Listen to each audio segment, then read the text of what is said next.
Marc Goodman joins us in just a moment, FBI futurist in residence, Interpol cyber crimes expert, author of Future Crimes, which is the Bible on this subject. Worth reading as soon as you can get your hands on Future Crimes. Thanks for joining us on the subject of your amazing new book, Future Crimes. Thank you. It's my pleasure. Tell us a little bit about it's just, there's so much.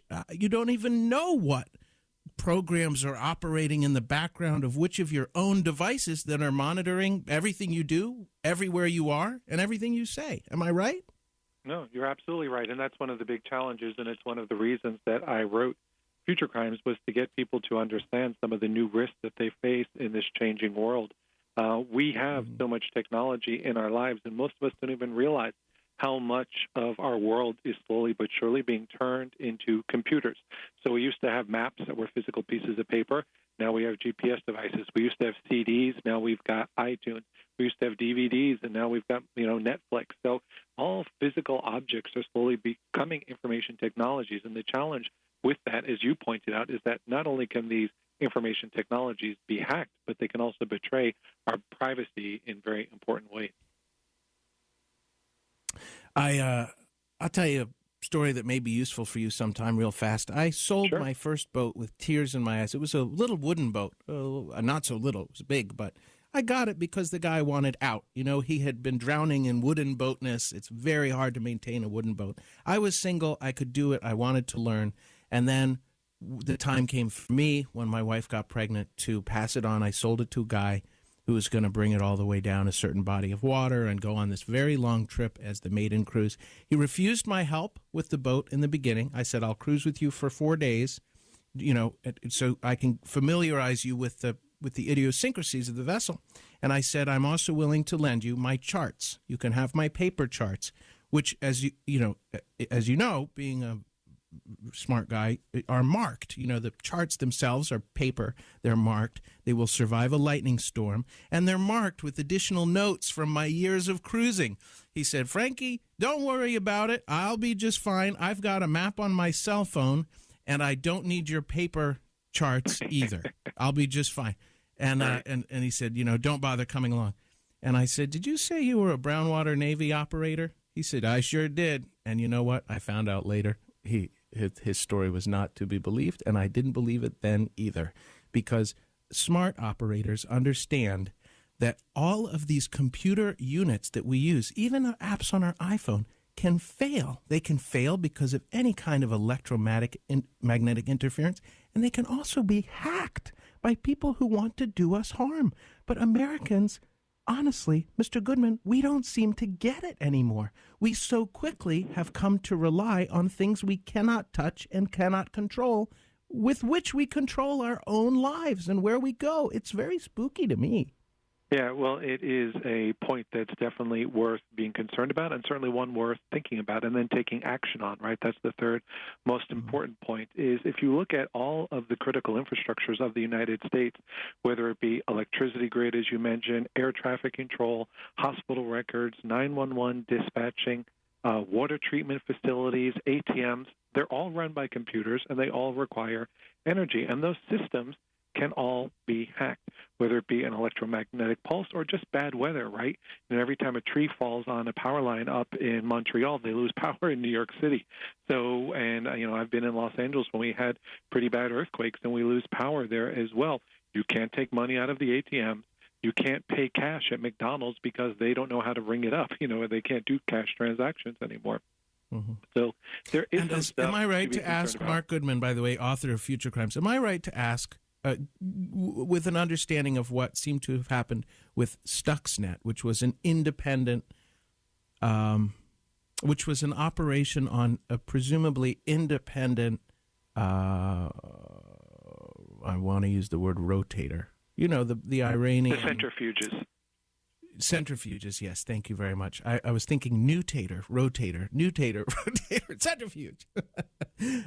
Is it true that everything that is connected to the internet is hackable, and sometimes things that aren't connected to the internet are hackable too? Yeah, both of those statements are true. The former FBI director, Bob Mueller, famously said there are only two types of computers, those that have been hacked and those that will be hacked.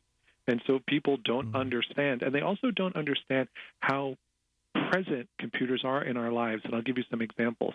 Things that used to be mechanical objects, we talked about maps and music and videos becoming digits and bits, but even other objects in our lives are becoming computers.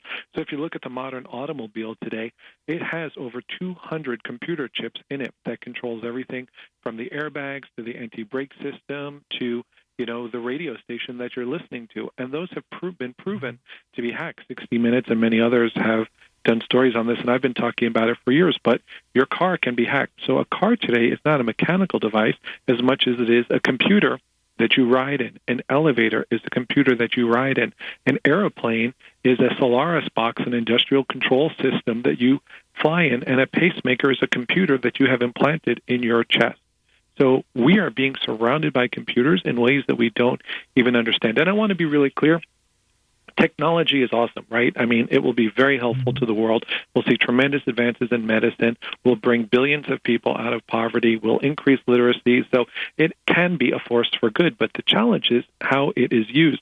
And currently, bad guys, rogue governments, enemies of this country are using our technology against us in ways that I think people don't appreciate. Marc Goodman, by the way, our guest author of Future Crimes. Marc, last week we learned about a cybercrime of truly awesome proportions.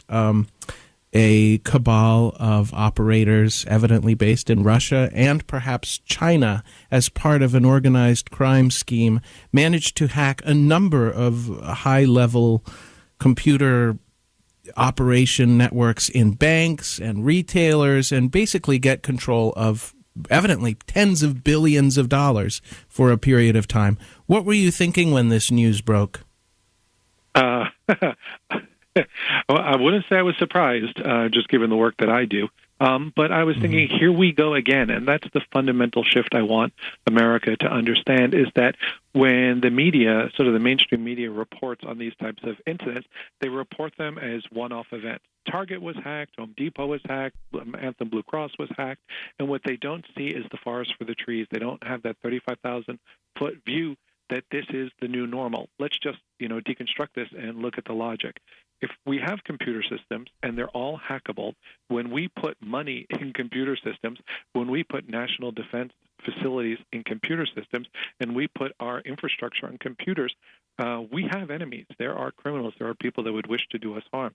So we shouldn't be surprised when these systems are hacked, but they're not individual events. I recently was talking about this whole phenomenon. You'll probably be quite familiar with the Sony hack that occurred in November of last year that kind of decimated Sony, took them offline for many, many weeks, and President Obama came out and said that it was North Korea that was responsible for the attack.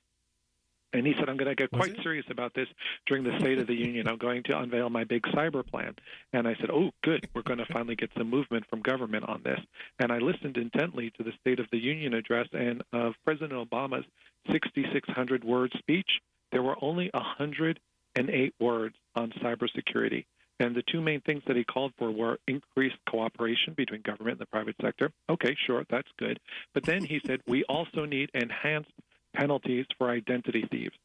And my jaw just kind of dropped, because if you think putting an identity thief in jail for 3 years instead of 6 years is going to solve this, you fundamentally do not understand the core of this problem. I wrote an op-ed piece about this, and I said, proposing enhanced penalties for ID thieves as a means of solving our global cyber insecurity is a little bit like putting sunscreen on and claiming it protects you from a nuclear explosion, right? It's wholly inadequate to the scale and scope of the problem.